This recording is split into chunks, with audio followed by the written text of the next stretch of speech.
Hi everyone, welcome to my channel. ತಮ್ಮೆಲ್ಲರಿಗೂ ನಮ್ಮ ಚಾನಲ್ಗೆ ಸ್ವಾಗತವನ್ನು ಕೋರುತ್ತಾ ಇವತ್ತಿನ ವಿಡಿಯೋದಲ್ಲಿ 2026-27ನೇ ಶೈಕ್ಷಣಿಕ ಸಾಲಿನ ಇಲ್ಲಿ ಆದರ್ಶ ವಿದ್ಯಾಲಯ ಪ್ರವೇಶ ಪರೀಕ್ಷೆಯ ಇವತ್ತು ರಿಸಲ್ಟ್ಸ್ ಪ್ರಕಟಗೊಂಡಿರ್ತದೆ. ಅಂದರೆ ಪಡೆದುಕೊಂಡಿರುವಂಥ ಅಂಕಗಳು ಎಷ್ಟು ಎನ್ನುವುದನ್ನು ಇವತ್ತು ಕರ್ನಾಟಕ ಸರ್ಕಾರ ಅಧಿಕೃತ ವೆಬ್ಸೈಟ್ನಲ್ಲಿ ಪ್ರಕಟವಾಗಿರುತ್ತದೆ.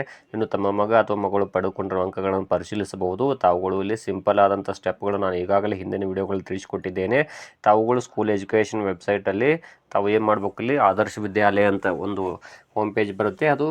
ಆ ಲಿಂಕನ್ನು ಕ್ಲಿಕ್ ಮಾಡಬೇಕು. ತದನಂತರ ಅಲ್ಲಿ ಈ ಫಲಿತಾಂಶ ಪರಿಶೀಲಿಸಿ ಚೆಕ್ ದ ರಿಸಲ್ಟ್ಸ್ ಅಂತ ಇರುತ್ತೆ, ಅದನ್ನು ತಾವು ಕ್ಲಿಕ್ ಮಾಡಬೇಕು. ಅಲ್ಲಿ ಹೋಮ್ ಪೇಜ್ ಕ್ಲಿಕ್ ಮಾಡಿದ ನಂತರ ನೆಕ್ಸ್ಟ್ ತಾವುಗಳು ಏನು ಮಾಡಬೇಕು, ಅಲ್ಲಿ ಪಡೆದುಕೊಂಡ ಅಂಕಗಳನ್ನು ಪರಿಶೀಲಿಸಿ ಅಂತ ಇರುತ್ತೆ, ಅದನ್ನು ಕ್ಲಿಕ್ ಮಾಡಿದ ನಂತರ ತಾವುಗಳು ಇಲ್ಲಿ SITS ನಂಬರ್, ತಮ್ಮ ಮಗ ಅಥವಾ ಮಗಳ SITS ನಂಬರ್ ಅಥವಾ ಹಾಲ್ ಟಿಕೆಟ್ ನಂಬರನ್ನು ಹಾಕಿ ಅದು ತಾವು ಪಡೆದುಕೊಂಡ ಅಂಕಗಳನ್ನು ಚೆಕ್ ಮಾಡ್ಕೊಳ್ಬೋದಾಗಿರುತ್ತದೆ.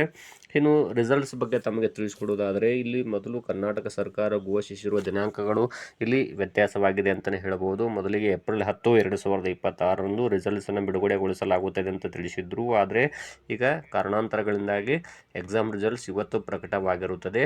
ಹಾಗಾದರೆ ಮೊದಲ ಸುತ್ತಿನ ಸೀಟು ಹಂಚಿಕೆ ದಿನಾಂಕ ಏಪ್ರಿಲ್ 25, 2026 ಅಂತ ತಿಳಿಸಿದ್ರು. ಅಡ್ಮಿಷನ್ ಮೇ 2ರವರೆಗೂ ಕಾಲಾವಕಾಶವನ್ನು ನೀಡಲಾಗುತ್ತದೆ ಅಂತ ತಿಳಿಸಲಾಗಿತ್ತು. ಹಾಗೂ ಎರಡನೇ ಸುತ್ತಿನ ಸೀಟು ಹಂಚಿಕೆ ಮೇ 8 ಅಂತ ಹೇಳಲಾಗಿತ್ತು ಮತ್ತು ಮೇ 15ರವರೆಗೆ ಅವರಿಗೆ ಅಡ್ಮಿಷನ್ ಮಾಡಲಿಕ್ಕೆ ಅವಕಾಶ ನೀಡಲಾಗಿತ್ತು.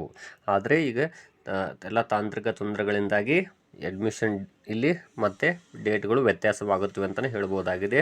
ಇಲ್ಲಿ ಫಸ್ಟ್ ರೌಂಡ್ ಕೌನ್ಸಿಲಿಂಗ್ ಲಿಸ್ಟ್ ಅಥವಾ ಮೊದಲ ಸುತ್ತಿನ ಸೀಟು ಹಂಚಿಕೆ ಇಲ್ಲಿ ಮೇ ಮೊದಲ ವಾರದವರೆಗೂ ಹೋಗ್ಬೋದು, ಅಥವಾ ಇಲ್ಲಿ ಮೇ 4, 5ನೇ ತಾರೀಕಿನ ನಂತರ ಇಲ್ಲಿ ಅಡ್ಮಿಷನ್ ನಡೆಯುವಂತಹ ಸಾಧ್ಯತೆ ಹೆಚ್ಚಳವಾಗಿದೆ ಅಂತಲೇ ಹೇಳ್ಬೋದು.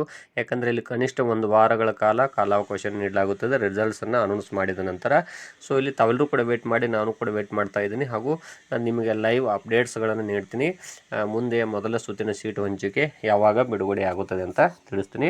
ಆದರೂ 1 ವಾರಗಳ ಕಾಲ ತಾವು ಕಾಯಬೇಕಾಗುತ್ತದೆ ಫಸ್ಟ್ ರೌಂಡ್ ಕೌನ್ಸಿಲಿಂಗ್ ಆಗಿ ಅಂತ ತಿಳಿಸ್ತಾ ಇದ್ದೀನಿ. ತಮ್ಮ ಮಗ ಅಥವಾ ಮಗಳು ಪಡೆದುಕೊಂಡಿರುವ ಅಂಕಗಳನ್ನು ತಾವು ಚೆಕ್ ಮಾಡ್ಕೊಳ್ಳೋದು ಹೇಗೆ ಅಂತ ತಿಳಿಸಿದ್ದೀನಿ. ತಾವು ಅದೇ ರೀತಿ ಚೆಕ್ ಮಾಡ್ಕೊಳ್ಬಹುದು. ಧನ್ಯವಾದಗಳು.